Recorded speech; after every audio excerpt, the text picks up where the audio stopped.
अस्सलामुअलैकुम स्टूडेंट, कैसे हैं आप सब। उम्मीद करती हूँ आप सब खैर-ओ-आफियत से होंगे। आज के इस वीडियो में इंशाल्लाह हम अपने चैप्टर नंबर 3 के एक्सरसाइजेस क्वेश्चन को डिस्कस करेंगे। अपने इस चैप्टर के एक्सरसाइजेस क्वेश्चन को अच्छे से सॉल्व करेंगे। साथ ही स्टूडेंट हम डिस्कस करेंगे कि किस तरीके से हमारे बोर्ड एग्जाम में इस चैप्टर से क्वेश्चन पूछे जा सकते हैं। ठीक है, तो अगर आपने अभी तक नोट्स बाय नहीं किए हैं तो जल्दी से नोट्स बाय कर लें, क्योंकि नोट्स की मदद से ही हम सारे एक्सरसाइजेस क्वेश्चन सॉल्व करने वाले हैं। ठीक है, इसके अलावा अगर आप एमी इंग्लिश सेंटर के ग्रुप में ऐड होना चाहते हैं तो आप इस नंबर पे कांटेक्ट कर सकते हैं। ग्रुप में जो जो चीजें फराहम की जाएंगी वो सारी यहाँ पे मेंशन है। इसके अलावा अगर मजीद कोई डिटेल्स आपको चाहिए तो वो भी आपको मिल जाएगी, पर आपको इस नंबर पे पहले कांटेक्ट करना पड़ेगा। राइट नाउ स्टूडेंट, सबसे पहले हम अपने इस चैप्टर के एमसीक्यूज को डिस्कस करते हैं। बट वेरी फर्स्ट हमारा चैप्टर कौन सा है? चैप्टर नंबर 3 है। सही है स्टूडेंट, हमारा चैप्टर कौन सा है? That is chapter number 3। और चैप्टर बहुत ज्यादा इंटरेस्टिंग है। चैप्टर का नाम है स्टूडेंट बायोडाइवर्सिटी। ठीक है, अच्छा ये चैप्टर इतना इंटरेस्टिंग क्यों है, पहले इसको समझो। बायोडाइवर्सिटी का क्या मतलब होता है? बायो मीन्स लाइफ, डाइवर्सिटी का मतलब होता है वैरायटी, यानी डिफरेंट लिविंग ऑर्गेनिज्म की बेतहाशा वैरायटी। अब उसमें हम डिफरेंट किंगडम्स को पढ़ते हैं। तो इस चैप्टर में आपने टोटल 5 किंगडम को पढ़ा होगा। Kingdom Monera, kingdom Protista, kingdom Fungi, kingdom Plantae and kingdom Animalia. तो ये तमाम वो किंगडम है जिसमें डिफरेंट लिविंग ऑर्गेनिज्म रखे गए हैं, अपनी डिफरेंट जो प्रॉपर्टीज हैं, जो डिफरेंट कैरेक्टरिस्टिक है उसके लिहाज से। सही। सो आई होप कि आपने ये चैप्टर काफी अच्छे से समझ कर पढ़ा होगा। अब हम इसके अगर एक्सरसाइजेस क्वेश्चंस की बात करें, यानी इस चैप्टर के लास्ट में जो कुछ सवालात दिए गए हैं, जैसे MCQs, filling in the blanks, differences, short question answer and detail question answer. Student, ये जो सवालात थे ना, ये बहुत ज्यादा इंपॉर्टेंट है आपके बोर्ड एग्जाम के लिए, क्योंकि बोर्ड एग्जाम में अक्सर क्वेश्चंस आपके इसी बुक के एक्सरसाइजेस क्वेश्चन से ही पूछे जाते हैं। सही है, तो अगर आप प्रीवियस ईयर्स के पेपर्स को देखो, एनालाइज करो, तो उसमें आपको आइडिया हो जाएगा कि कितने ज्यादा एमसीक्यूज हैं जो कि आपके सिर्फ बुक के ही क्वेश्चन से, बुक के ही एमसीक्यू से उठा के दे दिए गए। तो इसलिए इसको बिल्कुल आपने हल्के में नहीं लेना है, बल्कि सही से प्रॉपर समझ के सॉल्व करना है, प्रॉपर इन क्वेश्चन आंसर को याद करना है, ताकि आप बोर्ड एग्जाम में आराम से अटेम्प्ट कर सको। सही। अब हम बात करते हैं स्टूडेंट अपने पहले एक्सरसाइज क्वेश्चन को, that is in circle the correct answer, यानी एमसीक्यूज। तो आपके पेपर में जो पहला क्वेश्चन आता है section E, that is MCQs, यानी मल्टीपल चॉइस क्वेश्चंस। तो आपने एमसीक्यूज को सबसे पहले सॉल्व करना है। सबसे पहला एमसीक्यूज जो लिखा है स्टूडेंट, वो लिखा है which of the following the correct way of writing a scientific name of an organism.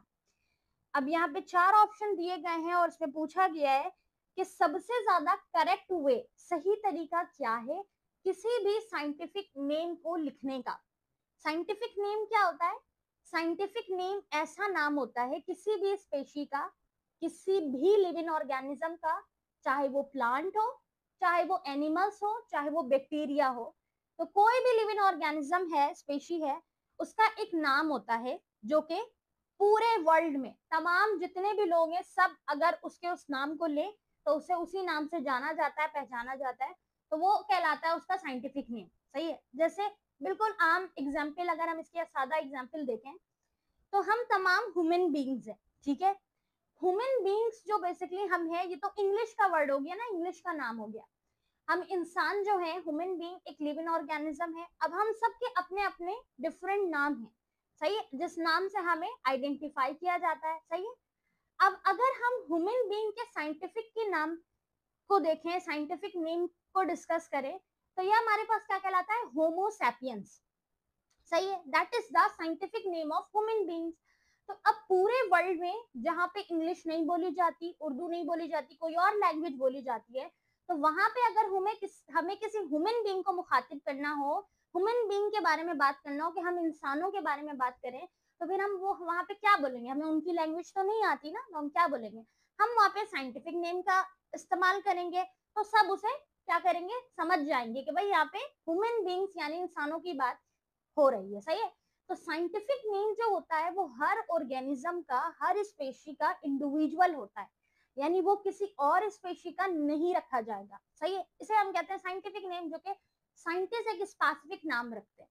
अब उस नाम को रखने का और लिखने का भी एक स्पेसिफिक तरीका है, सही है, कुछ प्रिंसिपल्स हैं उस साइंटिफिक नेम को लिखने के, सही है। तो यहीं पर आपसे पूछा गया है, उस एमसीक्यूज में पूछा गया है कि लिखने का सही तरीका क्या है, सही है। अब आपको यहाँ 4 ऑप्शन दिए गए हैं। ऑप्शन ए में जो तरीकेकार लिखा है वो कैसा है, थोड़ा बोल्ड है, थोड़ा इटैलिक है, फर्स्ट जो उसका लेटर है वो कैपिटल लेटर है, सही है। दूसरा जो एमसीक्यूज है वो नॉर्मल लिखा हुआ है, ना इटैलिक है बल्कि नॉर्मल जो टाइपिंग होती है उसमें लिखा है, सही है। आप अपनी बुक में भी देख सकते हो और आप नोट्स में भी देख सकते हो अगर आपके पास नोट्स का पीडीएफ अवेलेबल है, सही है। तीसरा हमारे पास जो है वो भी नॉर्मली लिखा हुआ है। अच्छा, ये सारे क्या है, बेसिकली साइंटिफिक नेम ही है, सही है।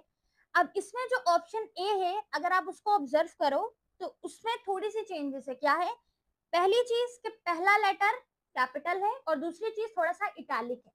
तो साइंटिफिक नेम को हमेशा जो हम लिखेंगे वो इटैलिक लिखेंगे और उसका जो फर्स्ट लेटर होगा वो हमेशा कैपिटल रहेगा, सही है।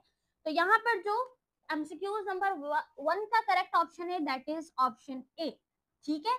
आ जाओ एमसीक्यूज बी पे, सही है। किस तरह लिखेंगे, थोड़ा इटैलिक और फर्स्ट लेटर हमेशा कैपिटल रहेगा। एमसीक्यूज नंबर 2 पे लिखा है student select the miss match. अब आपने मिस मैच को सिलेक्ट करना है। ए में आपके पास लिखा है स्टूडेंट प्लांटी और साथ ही पैराडोफाइटिया। बी में आपके पास लिखा है प्रोटिस्टा और पैरामीशियम। डी में लिखा है एनिमेलिया और अमेबा। 3 में लिखा है आइडेंटिटी। अच्छा, यहाँ पर अगर हम देखें तो बेसिकली आपको किंगडम्स के नाम दिए गए हैं और उस किंगडम के नाम के आगे किसका नाम दिया गया, स्पेशी का नाम दिया गया, लिविंग ऑर्गेनिज्म का नाम दिया गया। अब अगर हम देखें तो किंगडम प्लांटी में कौन आएंगे, प्लांट्स आएंगे, यहाँ पर प्लांट मौजूद है। फंजाई में क्या आएगा, फंगस आएंगे, फंजाई आएंगे, वो मौजूद है। प्रोटिस्टा में यूनिसेल्युलर आते हैं, पैरामीशियम एक यूनिसेल्युलर ऑर्गेनिज्म है, सही है। एनिमेलिया में लिखा हुआ है अमेबा, जबकि अमेबा क्या है, बेसिकली एक यूनिसेल्युलर लिविंग ऑर्गेनिज्म है। अमेबा एनिमल्स की कैटेगरीज में, एनिमल्स के किंगडम में नहीं आता। तो ये बेसिकली यहाँ पे क्या है, मिसमैच है। तो इसका जो करेक्ट ऑप्शन है दैट इज ऑप्शन बी, यानी जो एनिमेलिया का किंगडम है यानी एनिमल्स का जो किंगडम है उसमें अमेबा नहीं आएगा, सही। एमसीक्यूज नंबर 3 पे लिखा है identity the correct sequence of classifying an organism. अब आपने सही सीक्वेंस बताना है, सही तरीकेकार बताना है किसी भी ऑर्गेनिज्म की को आइडेंटिफाई करने का। ऑप्शन ए में लिखा है species, genus, kingdom, phylum, class, order and family. B में लिखा है kingdom, phylum, class, order, family, genus and species. C में लिखा है kingdom, phylum, class, family, order, genus and species.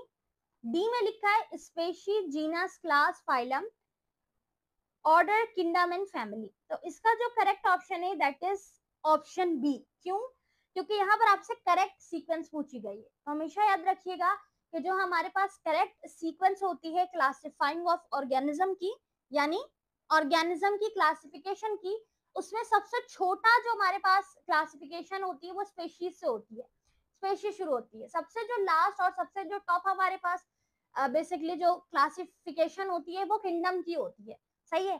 तो यहाँ से अगर हम देखें kingdom, phylum, class, order, family, genus और स्पेशी, तो ये हमारे पास बिल्कुल करेक्ट सीक्वेंस है क्लासिफिकेशन ऑफ ऑर्गेनिज्म की। इसे हम टेक्सोनोमी हायरार्की भी कहते हैं। आपने पढ़ा होगा टॉपिक टेक्सोनोमिक हायरार्की का, तो उसमें हम क्या बताते हैं कि किस तरीके से ऑर्गेनिज्म की क्लासिफिकेशन हुई है, उसकी सिमिलैरिटीज और डिससिमिलैरिटीज को देखते हुए, राइट। तो यहाँ पर बात की गई है कि क्लासिफिकेशन का सही सीक्वेंस क्या है। तो बेसिकली हम सही सीक्वेंस बताएंगे, एक तो उसकी जो डिससिमिलैरिटी और सिमिलैरिटी है उसको देख के। बट वेरी फर्स्ट हम कैसे स्टार्ट करेंगे, स्पेशी से। स्पेशी आएगा, उसके बाद क्या आएगा, बेसिकली जीनस आएगा, फैमिली आएगी, then order, class, phylum and last में किंगडम। और इस तरफ से शुरू करें तो किंगडम से स्टार्ट होगा। तो इसका जो करेक्ट ऑप्शन है दैट इज ऑप्शन बी, सही है। हमारे पास जो दूसरा एमसीक्यूज है, सॉरी तीसरा एमसीक्यूज है, उसका करेक्ट ऑप्शन क्या है student? Option B, right. Now option number 4 पे, एमसीक्यूज नंबर 4 पे लिखा है all are involve in classification except. अब क्लासिफिकेशन के जो तरीकेकार है, जैसे अभी हमने डिस्कस किया सिमिलैरिटीज और डिससिमिलैरिटीज, कि कौन से ऑर्गेनिज्म में ये चीजें पाई जाती हैं मिलती जुलती और किसमें ये पाई नहीं जाती, क्या सिमिलैरिटीज रखते हैं वो क्या डिससिमिलैरिटीज रखते हैं, उसको देखते हुए क्लासिफिकेशन की जाती है डिफरेंट किंगडम्स में, राइट। तो यहाँ पर पूछा गया है कि क्लासिफिकेशन में इन्वॉल्व होती हैं ये तमाम चीजें सिवाय एक चीज के। ऑप्शन ए में लिखा है एनालॉगस, ऑप्शन बी में है होमोलॉगस, ऑप्शन सी में है साइटोलॉजी और डी में है जेनेटिक्स। तो एनालॉगस क्या होता है? बेसिकली एनालॉगस और होमोलॉगस, क्या आपने पढ़ा होगा कि बेसिकली इसकी सिमिलैरिटीज पाई जाती है एक की स्ट्रक्चर्स में और एक की फंक्शन में, यानी स्ट्रक्चरली सेम है, फंक्शन डिफरेंट है, और एक में क्या होता है फंक्शन सेम है, स्ट्रक्चर डिफरेंट है। तो यह आता है होमोलॉगस और एनालॉगस की सीरीज में। साइटोलॉजी क्या होती है? यानी सेल काउंट, कि यूनिसेल्युलर है या मल्टी सेल्युलर है, तो उस हिसाब से हम क्लासिफिकेशन करते हैं। तीसरा हमारे पास जो लास्ट एमसीक्यूज है, ऑप्शन है चौथा, वो है जेनेटिक्स। जेनेटिक्स के ऊपर बेसिकली क्लासिफिकेशन नहीं की जा सकती, क्योंकि जेनेटिकली तो सारे ही डिफरेंट होंगे ना, जेनेटिक्स तो सारे सिमिलर हो ही नहीं सकते, बहुत कम सिमिलैरिटीज पाई जाएगी या ना नहीं पाई जाएगी, क्योंकि जेनेटिक में सिमिलैरिटीज किसकी आएगी? उसी की आएगी जो अपने पेरेंट्स सेल से हासिल किया गया है, सही। तो हमारे पेरेंट्स से ही हमें क्या मिलती है? हमारे पेरेंट्स से हमें हेरिडिटी मिलती है, मौरूसी खुसूसियात मिलती है, राइट। तो जेनेटिकली क्लासिफिकेशन नहीं की जाती। क्लासिफिकेशन कुछ चीजों को देख के की जाती है, जिसमें सबसे पहली और अहम चीज है सिमिलैरिटीज और डिससिमिलैरिटीज। और वो सिमिलैरिटीज और डिससिमिलैरिटीज किन चीजों की होगी? सेल काउंट की, कि ये मल्टी सेल्युलर है या यूनिसेल्युलर है, इसको देखेंगे सबसे पहले। होमोलोगस है या एनालोगस है, इसको देखेंगे पहले। उस हिसाब से किंगडम में क्या होगी? क्लासिफिकेशन की जाएगी डिफरेंट ऑर्गेनिजम्स की, राइट। तो जेनेटिकली कभी भी क्लासिफिकेशन नहीं होती। तो क्लासिफिकेशन में ये सारी चीजें हैं एक्सेप्ट जेनेटिक्स के, ठीक है। तो इसका जो करेक्ट ऑप्शन है that is option D, genetics. MCQs number 5 पे आ जाओ स्टूडेंट, लिखा है in the taxonomic hierarchy choose the term which encompasses all other in the list. अब आपने यहाँ पे ऐसा वर्ड देखना है, ऐसा टर्म देखना है जो कि टैक्सोनॉमिक हियरार्की में यूज होता है, सही है।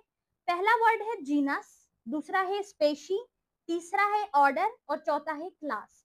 तो इसका जो करेक्ट ऑप्शन है दैट इज ऑप्शन बी, यानी दूसरा वर्ड, दूसरा टर्म, और वो क्या है? स्पेशी। स्पेशी आप जो है ना वो तमाम टैक्सोनॉमिक हियरार्की में सुनोगे, सही है।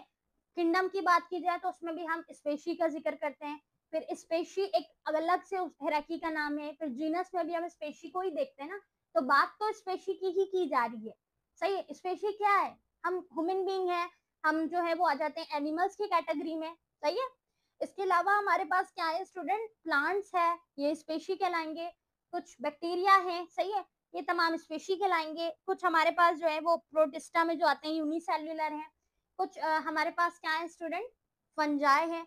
तो ये तमाम जो हमारे पास है स्पेशी ही कहलाते हैं। तो स्पेशी जो टर्म है वो तमाम उसमें जो है टैक्सोनॉमिक हियरार्की में यूज हो रहा है, सही है। तो इसका जो करेक्ट ऑप्शन है दैट इज ऑप्शन बी, सही है। और ऑप्शन बी में हमारे पास क्या है स्टूडेंट? ऑप्शन बी में लिखा है 2, यानी कि स्पेशी, सही है। नाउ अब हम आते हैं एमसीक्यूज नंबर 6 के ऊपर, लिखा है इन 4 किंगडम क्लासिफिकेशन। जो हमारे पास चौथी किंगडम क्लासिफिकेशन थी, यानी kingdom Metaphyta include all the following accept.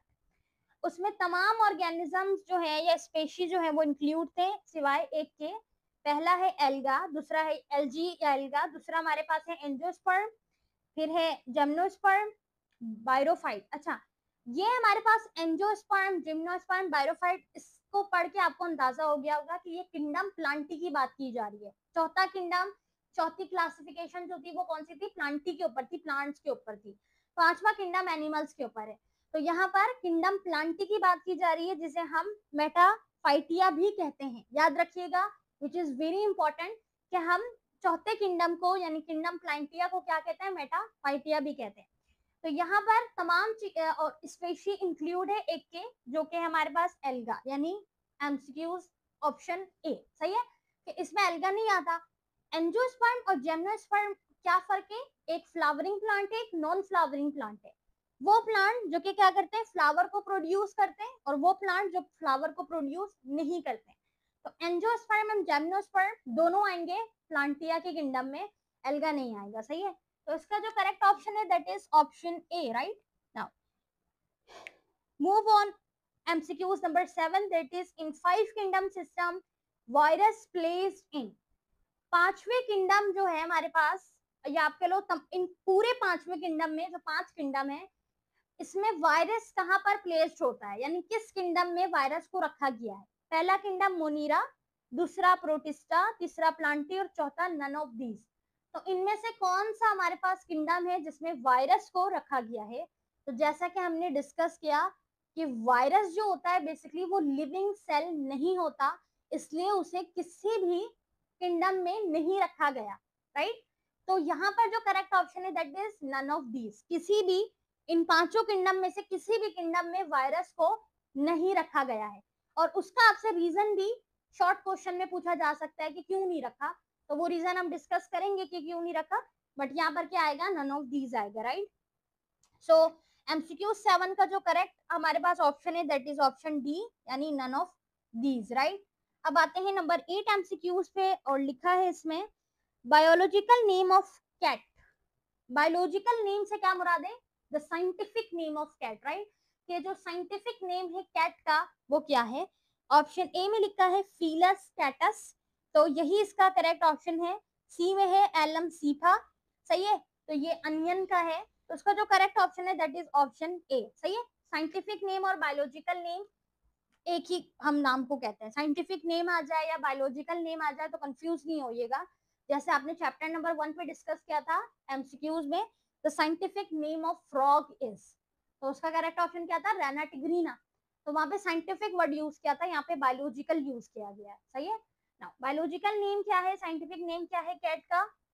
कैटस, फिलस कैटस। तो यहाँ पर जो करेक्ट हमारे पास आंसर है वो है ऑप्शन ए, सही है। 9th MCQs में आ जाए, लिखा है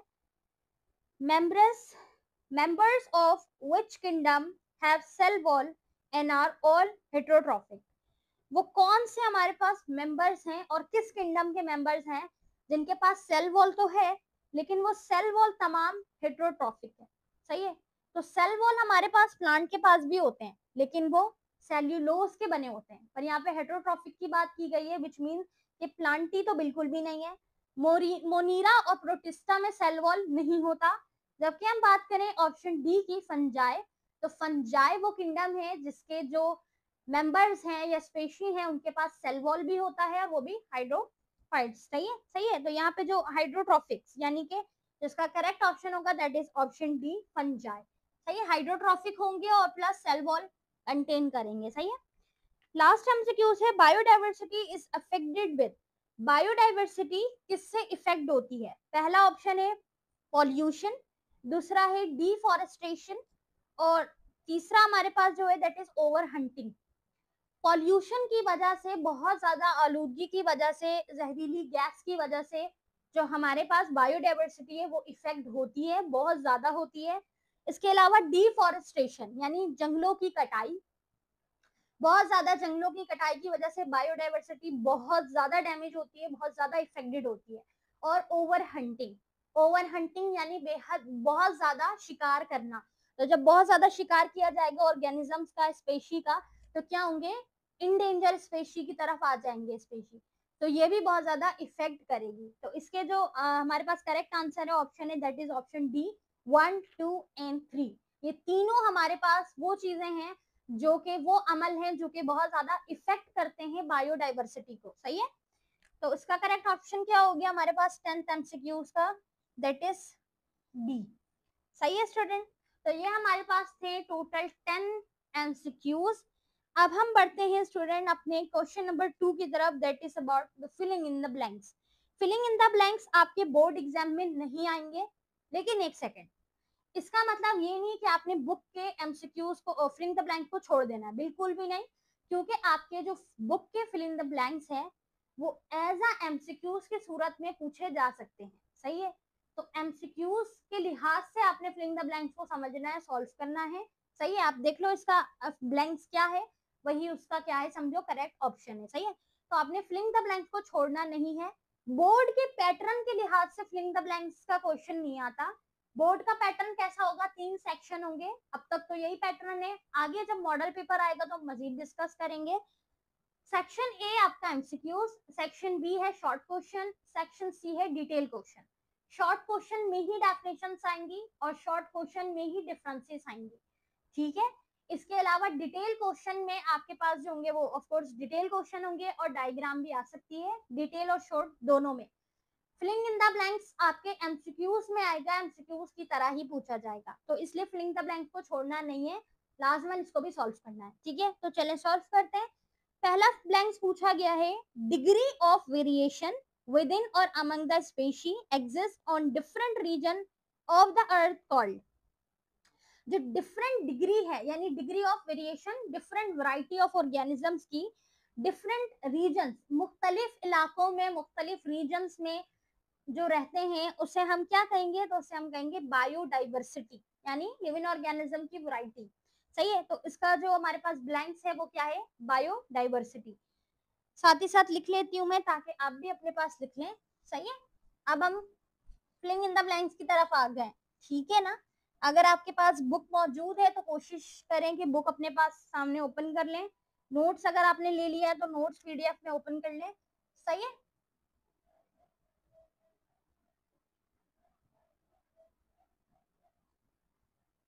पहला हमारे पास ब्लैंक क्या है स्टूडेंट, दैट इज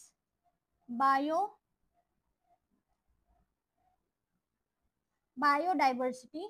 दूसरा हमारे पास ब्लैंक है dash species in given specific name, scientific name और स्पेसिफिक नेम। अच्छा, जो हमारे पास स्पेशी होते हैं उनको साइंटिफिक नेम दिया जाता है, कौन से स्पेशी को, ईच स्पेशी को। ईच क्यों, यानी तमाम हर एक स्पेशी का अपना एक स्पेसिफिक साइंटिफिक नेम है, एक इंडिविजुअल नेम है जो कि किसी दूसरे का नहीं होगा, सही है, दूसरे स्पेशी का दूसरा नाम होगा, सही है। तो यहाँ पे जो इसका ब्लैंक आएगा दैट इज ईच, यानी हर एक का, सही है।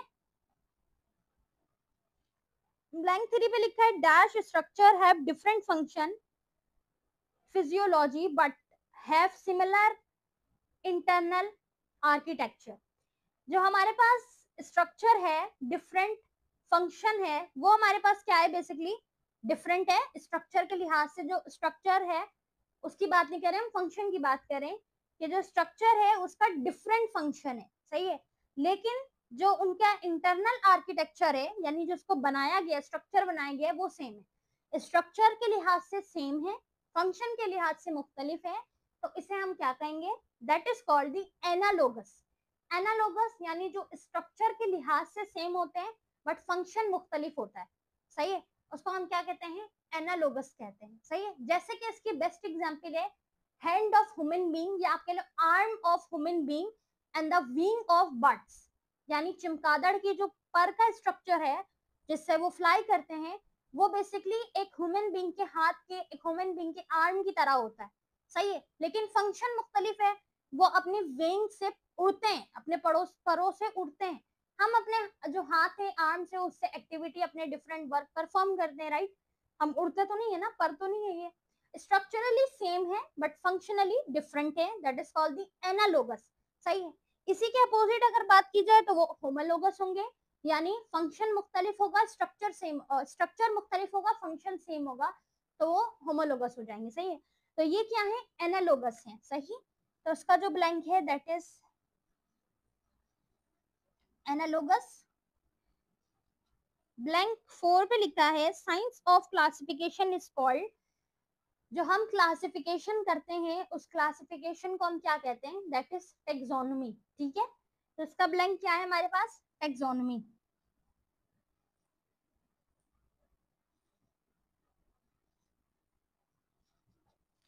पांचवा ब्लैंक हमारे पास है डैश मोस्ट प्रोटेस्ट और डैश, तकरीबन जितने भी प्रोटेस्ट हैं वो ज्यादातर क्या होते हैं। अच्छा, यहाँ पे मोस्ट लिखा है यानी कि तकरीबन जो ज्यादातर हमारे पास होते हैं, ऐसा नहीं सारे, पर हमारे पास ज्यादातर जो होते हैं वो हमारे पास क्या होते हैं, मोस्ट बेसिकली प्रोटिस्ट एक्वेटिक होते हैं। एक्वेटिक का मतलब पानी में रहने वाले, ठीक है। एक्वेटिक, एक्वेटिक किससे निकला है, एक्वा से निकला है, aqua means water. Now MCQs number 6 पे लिखा है dash are achlorophyllous and absorptive living organism. हमारे पास ऐसा स्पेशी, ऐसे किंगडम जो कि बेसिकली क्या होते हैं, एब्जॉर्बिटिव लिविंग ऑर्गेनिज्म है, चीजों को एब्जॉर्ब करते हैं, ठीक है। तो वो बेसिकली हमारे पास फंजाई होते हैं, ठीक है, फंगस होते हैं। वो क्या करते हैं, फौरन क्या करते हैं, उनके अंदर ये सलाहियत है कि वो फौरन एब्जॉर्प्शन करते हैं, एब्जॉर्प्शन में माहिर है, सही है। ब्लैंक 7 पे आ जाओ, लिखा है student dash is an non cellular obligate parasite. ऐसा पैरासाइट है जो ऑब्लिगेट है यानी नॉन सेल्यूलर है, सेल्स पर मुश्तमिल नहीं है, सेल से नहीं बना है, दैट इज वायरस, इसीलिए तो उसको किंगडम में नहीं रखा गया। तो वायरस हमारे पास क्या है स्टूडेंट, वायरस एक नॉन सेल्यूलर है, सही है। नाउ एमसीक्यूज नंबर 8 पर आ जाए, लिखा है the scientific name of an organism should be dash when printed. जब हम कोई साइंटिफिक नेम लिखेंगे और उसको जब प्रिंट करेंगे तो लाजमन वो कैसा होना चाहिए, इटैलिक साइड, यानी इटैलिक उसमें लिखा हुआ होना चाहिए, इटैलिक फॉन्ट में। तो यहाँ पर क्या आएगा, इटैलिक साइड, सही है। तो इसका जो करेक्ट हमारे पास ब्लैंक है वो क्या है, इटैलिक साइड।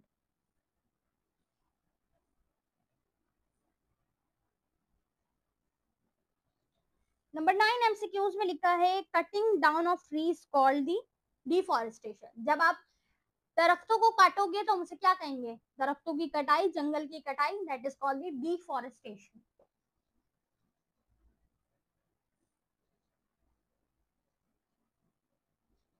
ब्लैंक 10 में लिखा है animals which are at the risk of extension in future called endanger species. वो तमाम जानदार जो बेसिकली बहुत ज्यादा एक्सटेंशन में हो, रिस्क में हो, तो उसे हम क्या कहते हैं, इंडेंजर स्पेशी कहते हैं, सही है। यानी जिनके पाने की तादाद बहुत ज्यादा कम हो, सही है, यानी ऐसे जानदार जो कि उस कंट्री में या उस जगह पर बहुत ज्यादा कम पाए जाते हों, तो उसे हम इंडेंजर स्पेशी कहते हैं, सही है। ऐसे बहुत सारे जानदार हैं, जैसे कि आइस बियर हो गया, जैसे कि बहुत सारे मजीद जानदार हैं, आपकी बुक में भी लिखा है, जो कि क्या होते हैं, इंडेंजर स्पेशी होते हैं। इंडेंजर स्पेशी से क्या मुराद है स्टूडेंट, यानी कि जिनके रहने की रिस्क बहुत ज्यादा होता है। अच्छा, इंडेंजर स्पेशी होते क्यों है, ओवर हंटिंग की वजह से, जब पॉपुलेशन में उनकी कमी आ रही होती है, सही है, और बेसिकली क्या होती है, उनकी ज्यादा डेवलपमेंट नहीं हो रही होती, और ऐसे में जब बहुत ज्यादा शिकार उनको किया जाएगा तो फिर जाहिराना सी बात है जानवर की कमी होगी, वो इंडेंजर स्पेशी कहलाएंगे, सही है। तो ये हमारे पास थे total 10 fill in the blanks. आप अपने पास इसको नोट डाउन कर लो, लिख लो, सही है, ब्लैंक को फिल कर लो। Blanks are very important, but ये कैसे पूछा जाएगा, एमसीक्यूज की सूरत में पूछा जाएगा। ये मैं आपको प्रीवियस ईयर्स के जो हमारे पेपर पैटर्न रहा है अब तक बोर्ड का, उसके लिहाज से बता रही हूँ। आगे मजीद अगर कोई पैटर्न चेंज होता है, मॉडल पेपर आएगा तो उससे हम देख लेंगे, लेकिन आपने कोशिश करना है कि फिलिंग इन द ब्लैंक को छोड़ना नहीं है, भरपूर इसकी तैयारी करनी है, सारे चैप्टर्स की फिलिंग द ब्लैंक की। एज अ एमसीक्यूज भी पूछा जा सकता है, और नॉर्मली अगर आपके कोचिंग में या स्कूल में टेस्ट होगा तो वो फिलिंग द ब्लैंक्स की सूरत में भी हो सकता है, सही है। बट अगर आपको हम टेस्ट फराहम करेंगे एम इंग्लिश सेंटर का, तो उसमें हम एमसीक्यूज की सूरत में भी ब्लैंक्स को पूछेंगे, सही है। तो इसलिए आपने प्रॉपर सॉल्व करना है और प्रॉपर प्रिपरेशन करनी है, राइट। अब हम बढ़ते हैं अपने डिफरेंट क्वेश्चंस की तरफ। नाउ स्टूडेंट, अब हम बढ़े हैं अपने क्वेश्चन नंबर 3 की तरफ। तो यहाँ पर जो बुक के एक्सरसाइजेस क्वेश्चन में तीसरा जो हमें क्वेश्चन दिया गया है, दैट इज डेफिनेशन, यानी डिफाइन द फॉलोइंग करके सवाल दिया गया है, और आपके पेपर में भी सवाल इसी तरीके से आ सकता है। लिखा हुआ होगा डिफाइन द फॉलोइंग, और आपको नीचे कुछ हेडिंग्स दी गई होंगी और उसमें से आपको डेफिनेशंस बतानी होगी, और ये कोई अलग से एक सेपरेट क्वेश्चन नहीं आएगा, अगेन शॉर्ट क्वेश्चन आंसर में ही एक सवाल बना के दे दिया जाएगा, सही है, एज यूजुअल। नाउ अब हम अपने एक एक करके डेफिनेशन को पढ़ते हैं। सबसे पहला डेफिनेशन आपसे पूछा गया है एनालोगस। तो ये डेफिनेशन हमें क्या बताती है, analogous is the term used in biology to refer to body parts that have a similar function but different in structure। तो बेसिकली एनालोगस हमारे पास वो होते हैं जो कि फंक्शन के लिहाज से सेम होते हैं बट स्ट्रक्चर के लिहाज से मुख्तलिफ होते हैं। दूसरी डेफिनेशन दी गई है दैट इज क्लासिफिकेशन, यानी organising the living organism into group according to a certain set of character is called the classification. और यहाँ पर आप एक सूटेबल वर्ड लिख सकते हो जो कि बहुत ज्यादा इंपॉर्टेंट है, दैट इज सिमिलर और डिसिमिलैरिटीज। डिसिमिलैरिटीज और सिमिलैरिटीज को देखते हुए ही हम क्या करते हैं, क्लासिफाई करते हैं डिफरेंट स्पेशी को, लिविंग ऑर्गेनिज्म को, उसी को हम क्लासिफिकेशन कहते हैं। सही है। तीसरी डेफिनेशन है that is species. So species क्या है, species is the group of organism, different organism का एक ग्रुप, सही है, जो कि क्या करता है, that can reproduce with one another in nature and produce fertile offspring, जो कि एक दूसरे से क्या करता है, रिप्रोड्यूस करता है मजीद अपने ही जैसे डिफरेंट ऑर्गेनिजम्स को। ठीक है, तो उसे हम क्या कहेंगे, स्पेशीज कहेंगे। स्पेशीज का यानी डिफरेंट और मुख्तलिफ हमारे पास किंगडम में बहुत सारे मुख्तलिफ ऑर्गेनिज्म का एक ग्रुप। सही है। Family, family is a taxonomic group containing one और मोर रिलेटेड जिनरा। फैमिली एक टेक्सोनमिक ग्रुप है जो कि एक और एक से ज्यादा रिलेटेड जिनरा से मिलके बनी होती है, उसे हम फैमिली कहते हैं। सही है। मेटाजुआ, मेटाजुआ क्या है, animals having the body composed of cell, ऐसा एनिमल जो कि सेल से मिलके बना हो, differentiate into tissue and organ, जिसके पास मुख्तलिफ टिश्यू और मुख्तलिफ ऑर्गन हो, and usually a digestive cavity, और साथ ही क्या हो, डाइजेस्टिव कैविटी हो जो कि लिंक्ड हो, लिंक करती हो डिफरेंट स्पेशलाइज्ड सेल से, उसे हम मेटाजुआ कहते हैं। सही है। माइसीलियम क्या है, माइसीलियम एक वेजिटेशन पार्ट है फंगस का, जो कि कंसिस्ट करता है एक network of fine thread like structure. ठीक है, उसे हम हाइपी कहते हैं। तो उसी कंप्लीट स्ट्रक्चर को हम क्या कहेंगे, माइसीलियम कहेंगे। उसके अलावा डेफिनेशन पूछी गई है जीनस के बारे में। सो अ टेक्सोनमिक रैंक बिलो फैमिली, ऐसी टेक्सोनमिक हिराकी में जो रैंक है, यानी अगर आप टेक्सोनमिक हिराकी में नंबरिंग करो तो रैंक में ये आती है बेसिकली फैमिली से बिलो, फैमिली से नीचे, और स्पेशी के अबव यानी स्पेशी के बाद। A related group of family make genus, related group of family जब मिलेंगे तो वो जीनस को बनाएंगे। सही है। Endangered species, a species of animal और plant that is seriously at risk of extension, वो तमाम जानदार चाहे वो प्लांट हो या एनिमल्स हो, तो जब वो बहुत सीरियसली रिस्क में होंगे, यानी उनकी बहुत ज्यादा प्रोडक्शन या तादाद कम होगी, पॉपुलेशन कम होगी, तो उसे हम इंडेंजर स्पेशी कहते हैं। राइट। लास्ट डेफिनेशन है that is kingdom, the kingdom largest group of living organism, different living organism में जो लार्जेस्ट ग्रुप होता है वो किंगडम कहलाता है। सही है। नाउ तो ये हमारे पास थी शॉर्ट डेफिनेशंस, डिफरेंट डेफिनेशन थी जो कि बहुत इंपॉर्टेंट है आपके क्वेश्चंस के लिए। राइट। अगला हमारा जो नंबर 4 है क्वेश्चन, दैट इज जो हमारे पास चौथा सवाल है एक्सरसाइज का, वो क्या है, डिफरेंसेस। सही है।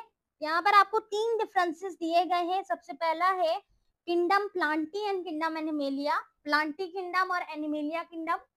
सो जो प्लांटी होते हैं वो क्या होते हैं, mobile, they are not mobile. Mobile से मुराद क्या है, मोबाइल से मुराद है उनकी लोकोमोशन, कि वो ज्यादा चल फिर नहीं सकते। क्या प्लांट को चलते फिरते देखा है, अगर प्लांट को चलते फिरते देख लिया तो फिर भाग जाओगे। प्लांट तो नहीं चल सकते ना, प्लांट तो मूवमेंट करते हैं, वो भी बहुत कैसी, बहुत हल्की मूवमेंट। ठीक है, बहुत ज्यादा हल्की मूवमेंट, यानी जैसे उनके पत्तों का मूव करना, अब वो हवा के जरिए हो रहा है, लेकिन इसके अलावा भी वो मूवमेंट करते हैं। सही है। लेकिन कैसी मूवमेंट, बिल्कुल हल्की मूवमेंट, आहिस्ता आहिस्ता। क्या प्लांट एक जगह से उठ के दूसरी जगह चला जाता है, नहीं, नहीं जा सकता। सही है। तो ये क्या है, they are not mobile, locomotion मौजूद नहीं होती। इसके बरक्स अगर हम एनिमल्स को देखें, दे आर मोबाइल, इनके अंदर लोकोमोशन होती है, हम एक जगह तो टिकते नहीं है। तो बेसिकली हमें क्या है, अल्लाह ताला ने लोकोमोशन की सलाहियत रखी है। राइट। दूसरा हमारे पास डिफरेंस है that is the contain chlorophyll to make their own food. Plants के अंदर अल्लाह ताला ने क्लोरोफिल रखे हैं, उनके सेल में क्लोरोफिल मौजूद है, जो कि उनको अपना फूड बनाने में मदद देते हैं। प्लांट डिपेंडेंट नहीं होते, प्लांट एक इंडिपेंडेंट ऑर्गेनिज्म है जो कि अपना फूड खुद बनाते हैं by the help of photosynthesis process, right. इसी के बरक्स अगर हम एनिमल्स की बात करें, that is the need to feed themselves, उन्हें जो बेसिकली फूड है उसकी नीड्स होती है, जरूरत होती है, वो डिपेंडेड है, ठीक है, वो क्या करते हैं, डिपेंड करते हैं, सही है। नाउ इसके अलावा they their cell wall is made up of cellulose, plant की बॉडी के अंदर एक और स्ट्रक्चर पाया जाता है, वो है सेल वॉल, और सेल वॉल जो है उनका वो सेल्यूलोज से बना होता है, जबकि एनिमल की बॉडी में कोई सेल वॉल पाया ही नहीं जाता, सिर्फ सेल मेम्ब्रेन होती है। इसके अलावा जो हमारे पास प्लांट है वो सेल्यूलोज जो होते हैं वो सिंथेसिस होते हैं बाय द सेल, सेल के जरिए बने होते हैं, जबकि जो हमारे पास एनिमल सेल है उनमें जो सेल्यूलोज है वो क्या होते हैं, सिंथेसिस नहीं होते हैं। अब यहाँ पर एक सवाल है, देखो सेल्यूलोज क्या होता है, सेल्यूलोज बेसिकली हमारे पास कार्बोहाइड्रेट है, कार्बोहाइड्रेट की क्या है, क्लासिफिकेशन है। कार्बोहाइड्रेट आपने पढ़ा है, एक हमारे पास बायोमोलिक्यूल है कार्बोहाइड्रेट, कार्बोहाइड्रेट यानी कि बेसिकली स्टूडेंट, इसको हम आसान तरीके से समझें तो carbohydrate is a sugar, simple sugar. तो जैसे आप रोटी खाते हो, चावल खाते हो, तो इनमें क्या शामिल होता है, इनमें कार्बोहाइड्रेट होता है, शुगर होता है, सही है। तो कार्बोहाइड्रेट बेसिकली एक बायोकेमिकल है, एक हमारे पास बायोलॉजिकल मॉलिक्यूल है, और ये हमें क्या फराहम करता है, ये हमें शुगर फराहम करता है, कार्बोहाइड्रेट, सही है। अब ये जो शुगर है, सिंपल शुगर, इन्हें हम सैकराइड्स भी कहते हैं। तो सैकराइड्स की यानी सिंपल शुगर की, कार्बोहाइड्रेट की डिफरेंट क्लासिफिकेशन है, जैसे पॉलीसैकराइड्स है। अब इस पॉलीसैकराइड्स में ही हमारे पास कुछ सिंपल शुगर के स्ट्रक्चर आ जाते हैं, जैसे ग्लूकोज का नाम आपने सुना होगा, इसके अलावा आपने बेसिकली किसका नाम सुना होगा, आपने सक्रोज का नाम सुना होगा, ठीक है। ये डिफरेंट फ्रूट्स में पाए जाते हैं जो कि हमें मिठास देते हैं। फ्रूट मीठा क्यों होता है, क्योंकि उनमें कार्बोहाइड्रेट होते हैं, उनमें कुछ सिंपल शुगर्स होते हैं, ठीक है, जो उसको जूसी बनाते हैं, उसको स्वीट बनाते हैं इन टेस्ट, सही है, समझ आ गई बात। तो ये वही हमारे पास सेल्यूलोज है। अब सेल्यूलोज की जो कंपोजिशन है, यानी जो सेल्यूलोज बना हुआ है, वो प्लांट में मुख्तलिफ तरीके से बना है, एनिमल्स में मुख्तलिफ तरीके से, समझ आ गई बात ना। इसके अलावा एक और डिफरेंस लिखा है, their growth is unlimited and their growth is limited. Plant की ग्रोथ कैसी होती है, अनलिमिटेड, प्लांट चाहे तो बहुत ज्यादा बड़ा हो जाए, बहुत ज्यादा चाहे तो छोटा रहे, उनकी ग्रोथ अनलिमिटेड है भाई, सही है। एनिमल की ग्रोथ लिमिटेड है, एक हाइट के बाद उनकी ग्रोथ खत्म हो जाती है, यानी ऐसा नहीं आप बिल्कुल लंबे हुए जा रहे हो, नहीं, एक नॉर्मल हाइट है, ठीक है। हाइट आपको कहाँ से मिली है, आपके पेरेंट्स से, आपके पेरेंट्स की जीन से, जेनेटिक्स से, हेरिडिटी है, मरूसी खुसूसियात है, सही है। पेरेंट्स की हाइट अच्छी खासी होती, लंबी होती है, तो फिर जो चिल्ड्रन होते हैं उनकी भी लंबी होती है। ये सादा मिसाल है ग्रोथ को समझाने के लिए। इसके अलावा मजीद ग्रोथ भी है, सेल की ग्रोथ भी है, ठीक है। तो प्लांट की जो ग्रोथ है वो अनलिमिटेड है, और जो एनिमल्स है उनकी लिमिटेड है, ठीक है, एक सादी डिफरेंस ये भी है। तो डिफरेंस समझ आ गया, आई होप आपको प्लांट का और एनिमल्स का। अब हम बात करते हैं दूसरा डिफरेंस जो है, that is Monera and Protista. So Monera and Protista ये दोनों हमारे पास किंगडम है। किंगडम मोनीरा बेसिकली ये वो किंगडम है जिसमें तमाम जो होते हैं वो क्या होते हैं, प्रोक्रियोट्स होते हैं। मोनीरा आर प्रोक्रियोट्स मतलब यूनिसेल्युलर ऑर्गेनिज्म, ठीक है। प्रोटिस्टा आर प्रोटिस्ट यूक्रियोट्स, ये मल्टी सेल्युलर ऑर्गेनिज्म होते हैं, सही है। दे आर लेस कॉम्प्लेक्स, ये ज्यादा मोनीरा कॉम्प्लेक्स नहीं होते हैं, इनका स्ट्रक्चर ज्यादा कॉम्प्लेक्स कॉम्प्लिकेटेड नहीं होता as compare to Protista. Comparatively Protista Monera के बनिस्बत थोड़ा कॉम्प्लिकेटेड होता है। क्यों कॉम्प्लिकेटेड होता है, कॉम्प्लेक्स होता है, यूक्रियोटिक है, मल्टी सेल्युलर है। इसके अलावा दे consist of unicellular organism, micro organism, इसमें मुख्तलिफ यूनिसेल्युलर माइक्रो ऑर्गेनिज्म होते हैं। और बेसिकली प्रोटिस्टा में they consist of both uni और मल्टी, इसमें यूनि भी होते हैं और मल्टी भी होते हैं, सही है। इसके अलावा they do not consist of well defined nuclei in their cell. Monera के जो ऑर्गेनिज्म और स्पेशी होते हैं उनके सेल में प्रॉपर न्यूक्लियाई सेल मौजूद नहीं होता, बल्कि जो हमारे पास प्रोटिस्टा है उसमें वेल डिफाइंड प्रॉपर बना हुआ स्ट्रक्चर होता है न्यूक्लियाई का। मोनीरा जो होते हैं does not consist of membrane bounded organelles. Unicellular में वाजे फर्क ही यही होता है कि उनके जो स्ट्रक्चर होते हैं, सेल्युलर स्ट्रक्चर, वो मेम्ब्रेन बाउंडेड नहीं होते, सही है। और जो प्रोटिस्टा है वो मेम्ब्रेन बाउंडेड होते हैं। अब यहाँ पे जैसे लिखा है Golgi bodies, endoplasmic reticulum, plastid, ये तमाम क्या है हमारे पास, ये हमारे पास सेल ऑर्गेनल्स हैं, यानी सेल का अंदरूनी स्ट्रक्चर है। सेल अंदर से कैसा है, उसके बाद डिफरेंट ऑर्गेनल्स हैं। जैसे हमारी बॉडी के अंदर डिफरेंट ऑर्गन्स हैं, बिल्कुल उसी तरह सेल के पास डिफरेंट ऑर्गेनल्स हैं। या आपने डिटेल में चैप्टर नंबर 4 में पढ़ा होगा सेल्स एंड टिश्यू में, तो जब आपने सेल को डिस्कस किया होगा उसमें आपने पढ़ा होगा कि सेल के अंदर डिफरेंट ऑर्गेनल्स होते हैं। अब उन ऑर्गेनल के जो स्ट्रक्चर होता है ना, वो यूनिसेल्युलर में अलग होता है, मल्टीसेल्युलर में अलग होता है। यानी जो प्रोकैरियोटिक सेल होते हैं उनके सेल का स्ट्रक्चर कैसे होगा कि जितने भी ऑर्गेनल्स होंगे वो मेम्ब्रेन बाउंडेड नहीं होंगे, यानी उसमें ज्यादा कोई प्रोटेक्टिंग लेयर नहीं होगी, तो इसीलिए उनका स्ट्रक्चर इतना कॉम्प्लेक्स नहीं होता, सिंपल होता है।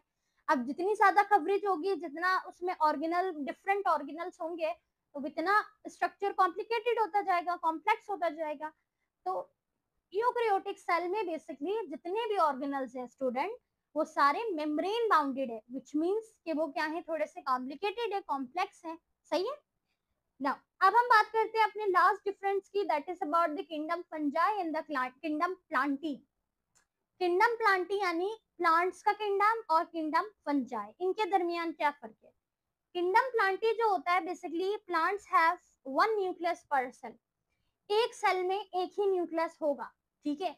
अब अगर हम प्लांट का क्या देखें, सेल देखें, सेल का स्ट्रक्चर, तो प्लांट का स्ट्रक्चर कुछ इस तरीके से होता है।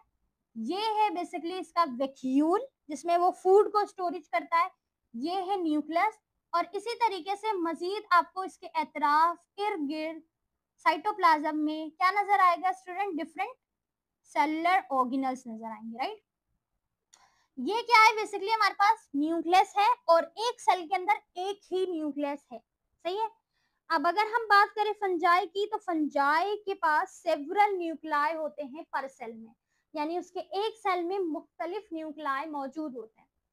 फंजाई जो होते हैं वो हेट्रोट्रॉफिक होते हैं, जबकि हमारे पास जो किंगडम प्लांटी है वो ऑटोट्रॉफिक होते हैं।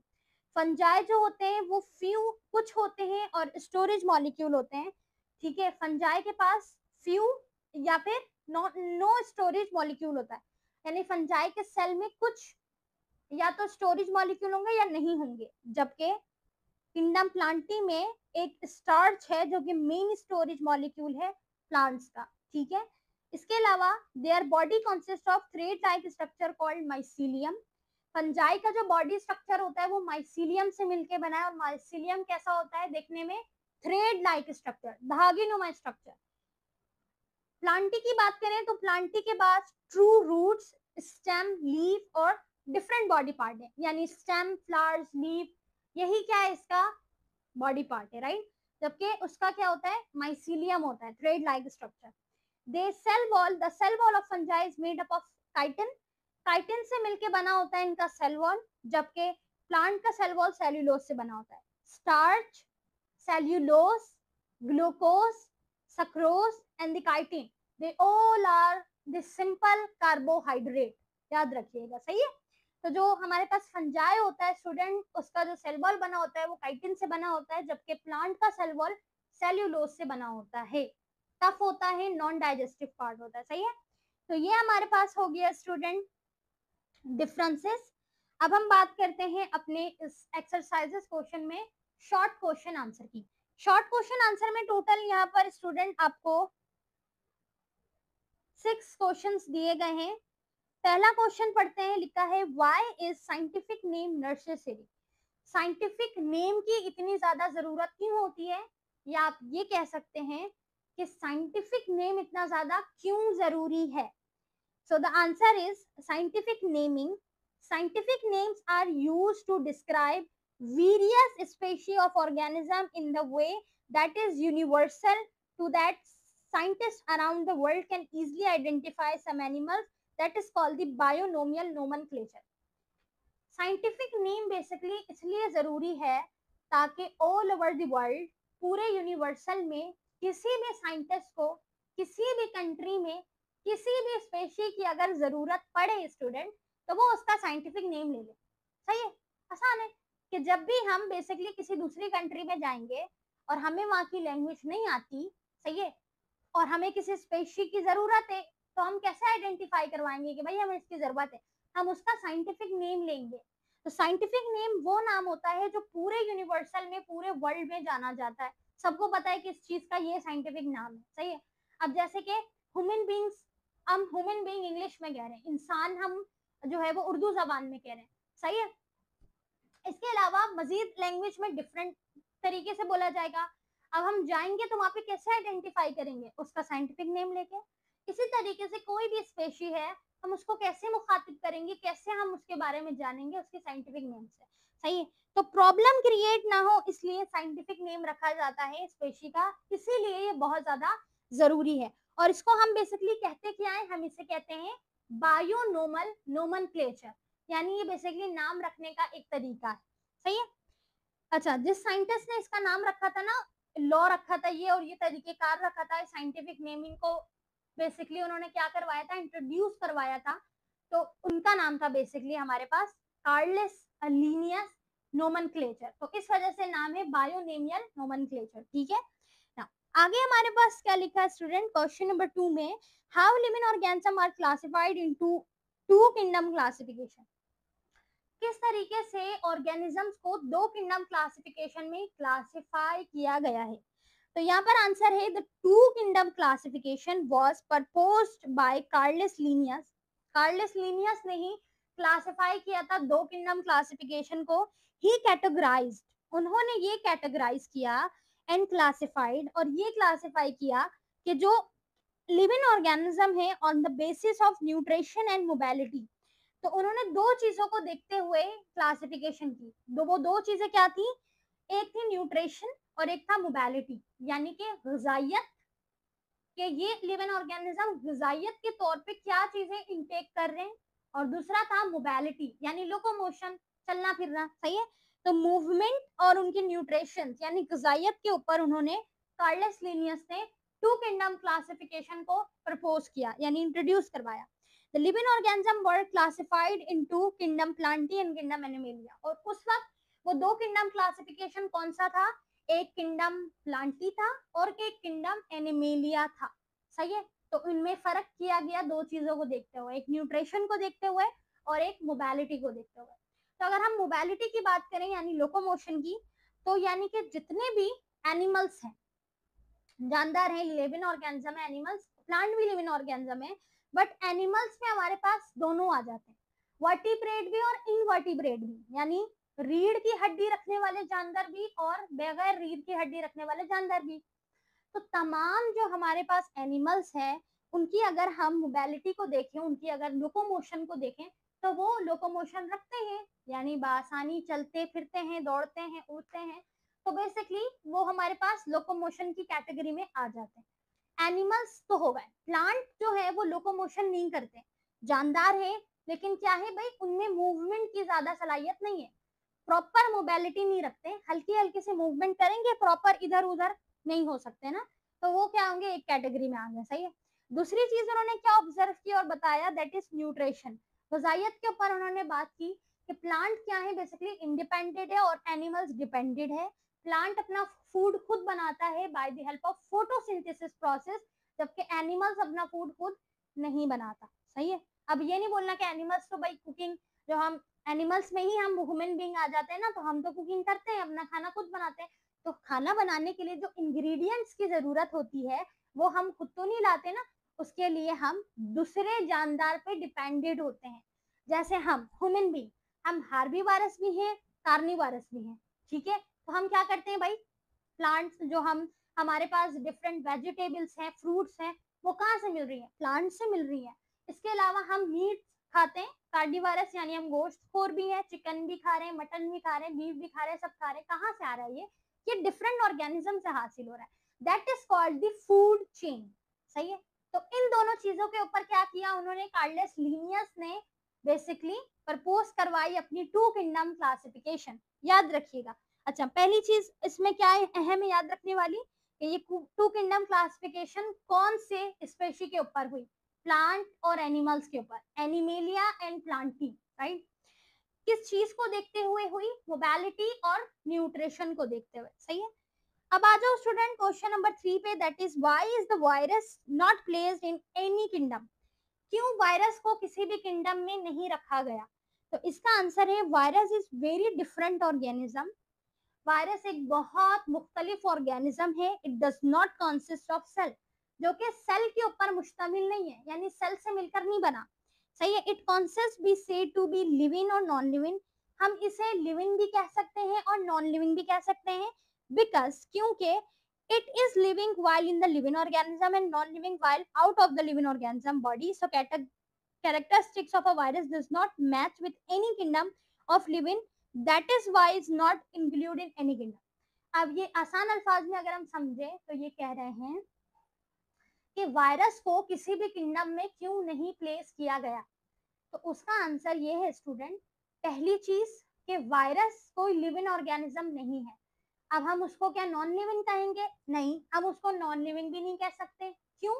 क्योंकि वायरस के अंदर ऐसी सलाहियत है कि अगर वो किसी लिविंग बॉडी के अंदर है, चाहे किसी प्लांट के अंदर हो, चाहे किसी ह्यूमन बीइंग, किसी एनिमल्स के अंदर वायरस हो, तो बेसिकली क्या होता है उसमें, अब वो वायरस इन्फेक्शन क्रिएट करेगा, वो वायरस डिजीज क्रिएट करेगा, कॉज करेगा, तो बेसिकली वो एज अ लिविंग है। और जब वो किसी बॉडी के लिविंग बॉडी के अंदर से निकल जाएगा तो वो एज अ नॉन लिविंग है। सही है। तो इस वजह कर हम उसको बेसिकली किसी भी किंगडम में नहीं रखते हैं, क्योंकि वो किसी भी किंगडम की कैरेक्टरिस्टिक से, खुसूसियात से, प्रॉपर्टीज से मैच नहीं करता। ठीक है। जबकि हम जो क्लासिफिकेशन करते हैं किंगडम की, वो तो बेसिकली डिसिमिलैरिटीज और सिमिलैरिटीज के ऊपर करते हैं। सही है।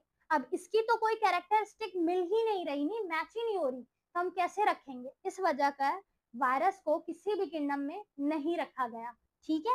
Now, अब हम बात करते हैं नेक्स्ट क्वेश्चन की, that is draw a chart showing 3 kingdom classification. अब यहाँ पर आपको एक चार्ट बनाना है जो कि शो करेगा 3 किंगडम क्लासिफिकेशन को। बुक में चार्ट मौजूद है, बट नोट्स में जो चार्ट है वो बहुत ज्यादा आसान है, तो इसको आप कर लो तो ज्यादा अच्छा हो जाएगा। ठीक है।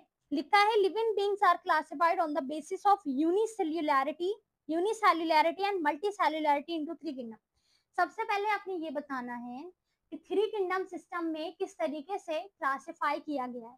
तो 3 किंगडम क्लासिफिकेशन में दो चीजों को क्लासिफाई किया गया है देखते हुए, एक यूनिसेल्युलैरिटी यानी यूनिसेल्युलर ऑर्गेनिज्म को, एक सेल पर मुश्तमिल जानदार को, और एक मल्टी सेल्युलर यानी जो बहुत सारे सेल से मिलके बने। सही है। तो इसको देखते हुए 3 किंगडम बनाया गया है। अब यहाँ पर हमारे पास 3 चीजें आ जाती हैं, एक प्रोटिस्टा, एक प्लांटी और एक एनिमेलिया। तो ये 3 किंगडम बनाया गया था। प्रोटिस्टा में आ जाते हैं तमाम यूनिसेल्युलर, प्लांटी में आ जाते हैं तमाम प्लांट, और एनिमेलिया में आ जाते हैं तमाम एनिमल्स। तो इस तरह बन गया 3 किंगडम क्लासिफिकेशन। सही है ना। क्वेश्चन नंबर 5 पे लिखा है why amoeba is not placed in animal kingdom. Amoeba animal kingdom में क्यों नहीं प्लेस किया गया? इसका रीजन पढ़ते हैं। Amoeba is not consider as animals. Amoeba एक एनिमल की तरह कंसिडर नहीं किया जाता। वेल रीजन बताना है तो रीजन में लिखा है amoeba is a unicellular cell made up of only one cell, thus it cannot be an animal. Animals जो होते हैं स्टूडेंट, चाहे वो वर्टिब्रेट हो या इनवर्टिब्रेट हो, वो बहुत सारे सेल से मिलके बनते हैं, मल्टी सेल्यूलर। जबकि अमेबा सिर्फ एक सेल से मिलके बना है। क्या हम अमेबा को नॉर्मल आइज से देख सकते हैं? नहीं। अमेबा को देखने के लिए हमें माइक्रोस्कोप की जरूरत पड़ेगी, विच मीन्स कि अमेबा क्या है? माइक्रो ऑर्गेनिज्म है, यानी एक सेल से मिलके बना है। तो सबसे अहम चीज तो यहीं पे पकड़ा गई कि भाई अमेबा एक सेल से मिलके बना है, और हमारे पास एनिमल्स जो होते हैं वो मल्टी सेल्यूलर होते हैं, मल्टी सेल्यूलर से मिलके बने होते हैं। ये हमने कहाँ समझा? 3 किंगडम क्लासिफिकेशन में समझा। थर्ड किंगडम जो 3 किंगडम क्लासिफिकेशन था वो था यूनिसेल्युलर और मल्टी सेल्यूलर के ऊपर, जिसमें उन्होंने रखा था किसको? मोनीरा को, प्लांटिया को और एनिमेलिया को। तो एनिमेलिया किसमें आ गया? मल्टी सेल्यूलर में, जिसमें तमाम ऑर्गेनिज्म है, एनिमल। सही। और अमेबा क्या है? यूनिसेल्युलर है। इस वजह से अमेबा को एनिमल के किंगडम में नहीं रखा गया। सही है। आगे लिखा है हमारे पास question number 6 that is why are cyanobacteria placed in Monera. अब ये पूछ रहे हैं कि मोनीरा में साइनोबैक्टीरिया को क्यों प्लेस किया गया। Cyanobacteria belong to kingdom Monera. Monera are prokaryotic unicellular bacteria. Monera basically क्या है हमारे पास, एक प्रोकैरियोटिक यूनिसेल्युलर है, यानी कंप्लीटली यूनिसेल्युलर, एक ही सेल से मिलके बने हैं, जिनके अंदर ना ही प्रॉपर न्यूक्लियस है और ना ही कोई मेम्ब्रेन बाउंडेड ऑर्गेनल, उसको हम कहते हैं यूनिसेल्युलर या प्रोकैरियोटिक यूनिसेल्युलर। अब बेसिकली क्या होगा, whose genetic material is dispersed loosely in the cell, जिसके जेनेटिक मटेरियल सेल के अंदर लूजली डिस्पर्स हो जाते हैं। On the other hand the genetic material of plant and other is held in the nucleus, जबकि बाकी तमाम लिविंग ऑर्गेनिज्म के जो जेनेटिक मटेरियल होते हैं वो तो न्यूक्लियस के अंदर होते हैं, जो कि सेल में है। अब यहाँ पर चूंकि न्यूक्लियस प्रॉपर नहीं है, तो इस वजह से जेनेटिकली इनके जो मटेरियल्स है, जेनेटिक मटेरियल वो लूज हो जाते हैं, सही है। Therefore, blue-green alga placed in kingdom Monera and not in kingdom Plantae. इस वजह कर ये बेसिकली किंगडम मोनीरा में प्लेस किया गया है, किंगडम प्लांटी में प्लेस नहीं किया गया। और यही वजह है कि साइनोबैक्टीरिया भी किंगडम हमारे पास मोनीरा में प्लेस है, क्योंकि साइनोबैक्टीरिया भी एक प्रोकैरियोटिक यूनिसेल्युलर है ना, तो फिर वो भी जो है वो मोनीरा में ही होगा, प्लांटिया में क्यों होगा, सही है। तो ये थे हमारे पास total 6 short question answer. I hope आपको समझ आए हो। अगर इन तमाम सवाल में से किसी भी सवाल में कोई चीज डाउट कर रही हो, क्लियर नहीं हुई हो, बिला झिझक आप कमेंट में पूछो, इंशाल्लाह मैं आपको आंसर देने की कोशिश करूंगी, सही ना। इसके अलावा अगर आप नोट्स बाय करना चाहते हो, ग्रुप में ऐड होना चाहते हो या कोई और डिटेल लेना चाहते हो, तो जो दिया गया नंबर है उसमें आपने राब्ता करना है, सही है।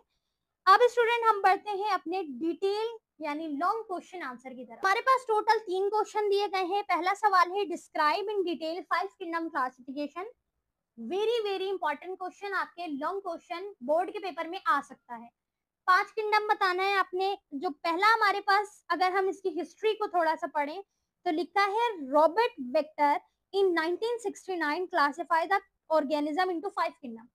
अब रॉबर्ट विक्टर इन्होंने 1969 में क्लासिफाई किया था 5 किंगडम क्लासिफिकेशन को, जो कि क्लियरली कैटेगराइज्ड हुआ था फंजाई इनटू सेपरेट किंगडम।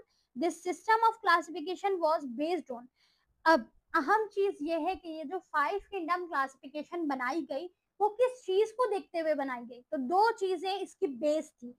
सबसे पहला cellular structure and body organisation, यानी सेल्यूलर स्ट्रक्चर के ऊपर unicellular prokaryotes and the multicellular eukaryotes के, यूनिसेल्युलर एक तरफ, मल्टीसेल्युलर एक तरफ।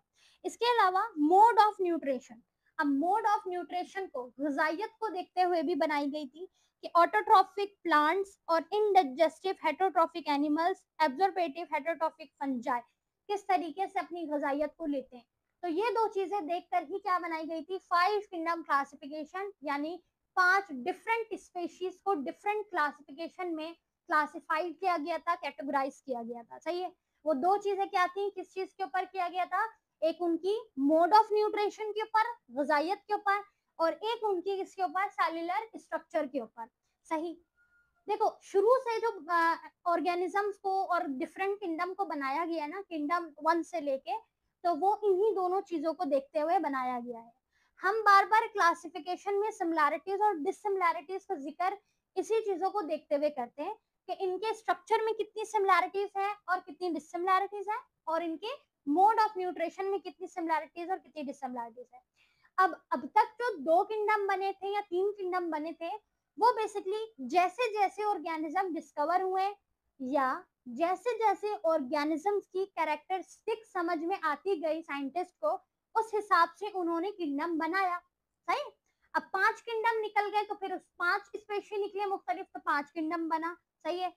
अब यहाँ पर हमारे पास यूनिसेल्युलर बैक्टीरिया एक तरफ, यूनिसेल्युलर फंजाई एक तरफ, मल्टी सेल्युलर प्लांट एक तरफ, मल्टी सेल्युलर एनिमल्स एक तरफ, और प्रोटिस्टा हमारे पास एक तरफ, ठीक है। तो इस तरीके से कैटेगराइज किया गया, सही है।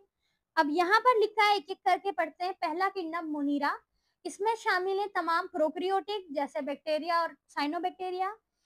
किंगडम प्रोटिस्टा में आपको तमाम यूकेरियोटिक यूनिसेल्युलर क्या मिल जाएंगे, ऑर्गेनिज्म, एक्सेप्ट यीस्ट, यीस्ट यहाँ पे शामिल नहीं है, ठीक है। इनके फीचर क्या होते हैं, both plant and animals like most protist are aquatic in include protozoa and unicellular algae, सही है। किंगडम फंजाई में आपको तमाम मल्टी सेल्युलर यूकेरियोटिक फंजाई मिल जाएंगे, जिनका अपना स्ट्रक्चर है और अपना फंक्शन है, यानी वो माइसीलियम से मिलके बने हैं, सही है। और उनका स्ट्रक्चर क्या कहलाता है, हाइपी। इसके अलावा किंगडम प्लांटी क्या है, तमाम मल्टीसेलुलर यूकैरियोटिक फोटोसिंथेटिक ऑर्गेनिज्म, यानी तमाम प्लांट जो कि फोटोसिंथेसिस परफॉर्म करते हैं। इसके अलावा किंगडम एनिमेलिया में तमाम मल्टीसेलुलर यूकैरियोटिक एनिमल्स से इंक्लूड वर्टिब्रेट्स एंड इनवर्टिब्रेट। सही, तो ये था हमारे पास 5 किंगडम क्लासिफिकेशन। दूसरा सवाल हमारे पास दिया गया student, that is what is taxonomic hierarchy, explain aim of classification. तो आपने यहाँ पे क्या बतानी है स्टूडेंट, टेक्सोनोमी हायरार्की बतानी है और एम्स ऑफ क्लासिफिकेशन, यानी क्लासिफिकेशन का एम क्या था, एम मतलब मकसद क्या था। टेक्सोनोमिक हायरार्की क्या होती है, the group in which organisms are classified are known as taxonomic categories और टेक्सा। तो हम उसको क्या कहते हैं, या तो टेक्सोनोमिक कैटेगरी या टेक्सा कहते हैं। अगर वो सिंगुलरली पाई जाएगी तो उसे टेक्सोन कहेंगे, यानी सिर्फ एक की बात की जाएगी तो टेक्सोन, बहुत सारे होंगे तो वो क्या कहेंगे हमारे पास, टेक्सोनोमिक हायरार्की। अच्छा, जब वो असेंडिंग ऑर्डर में अरेंज होंगे। एम्स ऑफ क्लासिफिकेशन की बात करें कि क्लासिफिकेशन का मकसद क्या है, ऑर्गेनिज्म को क्यों क्लासिफाई किया जा रहा है, तो biologist classified the organism into in order to make them study easier, ताकि पढ़ना आसान हो जाए, समझना आसान हो जाए। सही है ना। इसके अलावा लिखा है, so the science of classification called taxonomy, इसीलिए साइंस ऑफ क्लासिफिकेशन टेक्सोनोमी कहलाती है। अब इस एम को कैसे समझेंगे, देखो ये पूछ रहे हैं कि एम ऑफ क्लासिफिकेशन क्या है, तो एम ऑफ क्लासिफिकेशन यानी कि उसको तोड़ तोड़ के डिफरेंट स्पेशीज को, डिफरेंट सिमिलैरिटीज डिससिमिलैरिटीज को देखते हुए जब रखा जाएगा ना, तो स्टडी करना आसान हो जाएगा। ठीक है, जैसे कि आप अगर साइंस की बात करो, आपने 8th क्लास तक साइंस पढ़ी, तो साइंस में आप फिजिक्स को भी पढ़ रहे होते हो, केमिस्ट्री को भी थोड़ा बहुत पढ़ते हो, बायो को भी थोड़ा बहुत पढ़ते हो, तो इस तरीके से आप साइंस को, नेचर को पढ़ते हो। सही है, फिर जैसे जैसे आप आगे फील्ड में जाते हो तो आपको चूज करना पड़ता है, कंप्यूटर साइंस या बायो अभी आपने चूज की, राइट।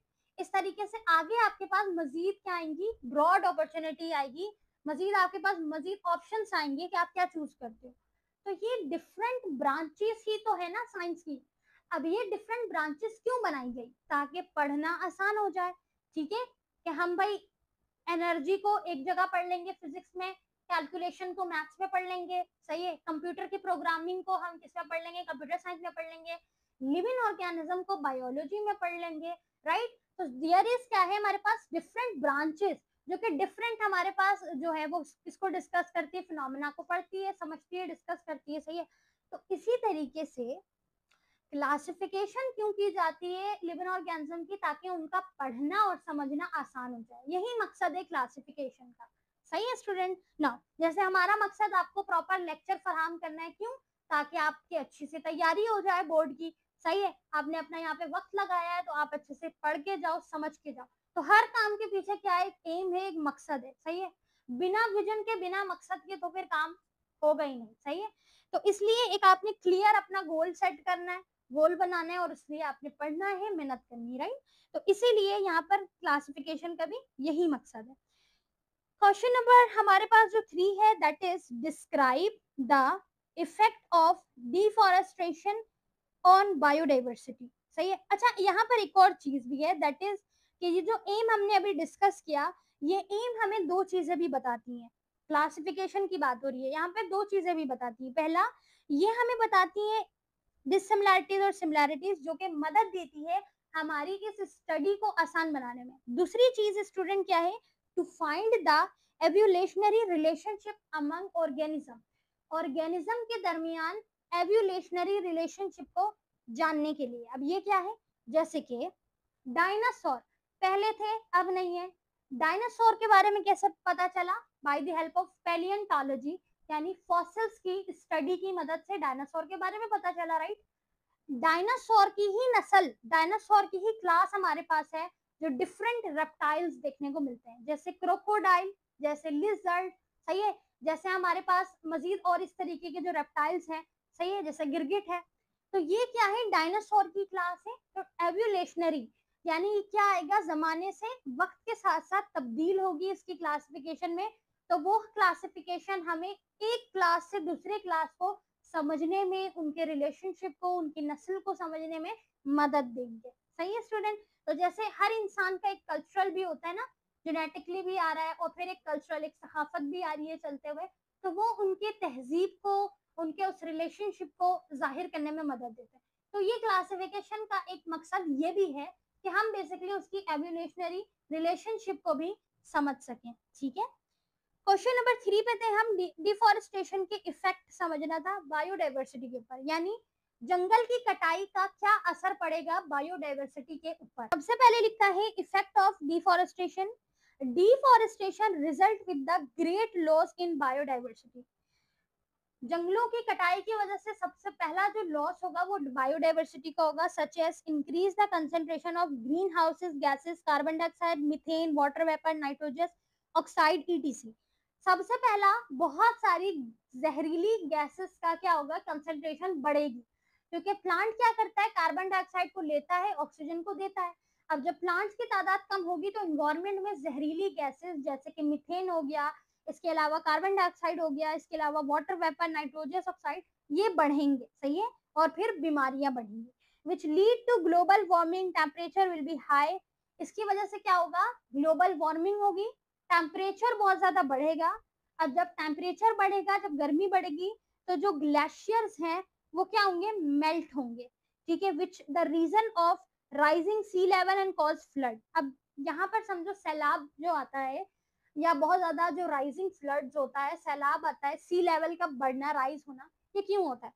एक तो बेसिकली जब बारिश, रेनी सीजन होता है तब सैलाब आते हैं, राइट। इसके अलावा जब ग्लेशियर्स मेल्ट होता है, ग्लेशियर्स क्या है, यानी जो पहाड़ी इलाके हैं, ठीक है, जैसे आपने नाम सुना होगा नारायण तागान है और मजीद खूबसूरत जगहें हैं, मरी है। अब ये क्या है, बहुत ज्यादा बर्फीले एरियाज हैं, बर्फीली जो है ना हमारे पास क्या है, रीजन्स है। तो जब इनकी जो बर्फ है, इनके पहाड़ों की जो बर्फ है, जब वो हाई टेम्परेचर की वजह से, गर्मी की शिद्दत ज्यादा है, जब वो मेल्ट होना शुरू होती है, ग्लेशियर्स जब पिघलते हैं, मेल्ट होते हैं, तो बेसिकली उनकी मेल्टिंग की वजह से पानी का बहाव जो है वो बढ़ता है, वाटर ज्यादा हो जाता है। अब ग्लेशियर्स मेल्ट हो रहा है, वहां से भी पानी आ रहा है, फिर रेनी सीजन है, बारिश भी हो रही है, फिर जमीन भी पानी छोड़ती है इन सीजन में, तो क्या होगा, ऐसे में फ्लड, सैलाब आएंगे, सही है। तो इसीलिए जंगलों की कटाई की वजह से हमें ये नुकसान भी उठाना पड़ता है। अब एक तो हीट की वजह से भी हो रहा है कि बेसिकली हीट ज्यादा हाई हो रही है, डिफरेंट जहरीली गैस की जब कंसंट्रेशन बढ़ेगी तो टेम्परेचर ज्यादा होगा, और टेम्परेचर ज्यादा होगा, ग्लोबल वार्मिंग होगी, तो ग्लेशियर्स मेल्ट होंगे, सैलाब आएगा। एक तो ये है। दूसरा, अगर जंगल होते तो वो दरख्त पानी के बहाव को कम करते, यानी जो पानी स्पीड से आ रहा है उसको स्लो करते। अब जंगलों की तो कटाई हो गई है, डिफॉरेस्टेशन हो गई है, तो वो पानी की जो स्पीड है वो बिल्कुल उसी स्पीड से आ रहा है, तो वो लेके जा रहा है, पूरे पूरे घरों को, पूरी पूरी आबादियों को लेके जा रहा है, बहुत नुकसान हो रहा है। तो एक तो डिफॉरेस्टेशन होगी, तो क्या होगा, बायोडाइवर्सिटी को नुकसान होगा, खूबसूरती भी खराब होगी, डिफरेंट ऑर्गेनिज्म की फिर रहने की जगह, हैबिटेट भी डिस्टर्ब होगा। जंगल में मुख्तलिफ जानदार रहते हैं ना, तो उनके हैबिटेट भी तो क्या होंगे, इफेक्टेड होंगे। इसके अलावा ग्लेशियर्स मेल्ट होगा तो फ्लड आएगा। फिर इसके अलावा इन्वायरमेंट में जहरीली गैस की कंसंट्रेशन बढ़ेगी। तो जंगलों की कटाई की वजह से, डिफॉरेस्टेशन की वजह से ये सारे इफेक्ट होते हैं हमारी बायोडाइवर्सिटी के ऊपर। ठीक है स्टूडेंट, आई होप कि आपको सारे सवालात अच्छे से समझ आ गए होंगे। अगर किसी सवाल में कोई डाउट हो, कुछ ना समझ आया हो, लाजमन कमेंट में पूछना है, अपने डाउट को क्लियर करना है अपने टेस्ट से पहले। हमारे ग्रुप में प्रॉपर टेस्ट होते हैं ताकि आपकी प्रिपरेशन को भरपूर किया जा सके, सही है। तो अगर आपको ग्रुप में ऐड होना है, वंस अगेन कांटेक्ट जरूर कीजिएगा, डिटेल्स आपको फराहम कर दी जाएगी। इसके अलावा नोट्स, गैस पेपर और मजीद मटेरियल भी आपको 1 ईयर पे में, 1 ईयर फीस में ही फराहम किया जाएगा। तो बहुत अच्छी अपॉर्चुनिटी है, इससे पहले हमारे ग्रुप क्लोज हो जाए, enrol now. Take care of yourself, अल्लाह हाफिज।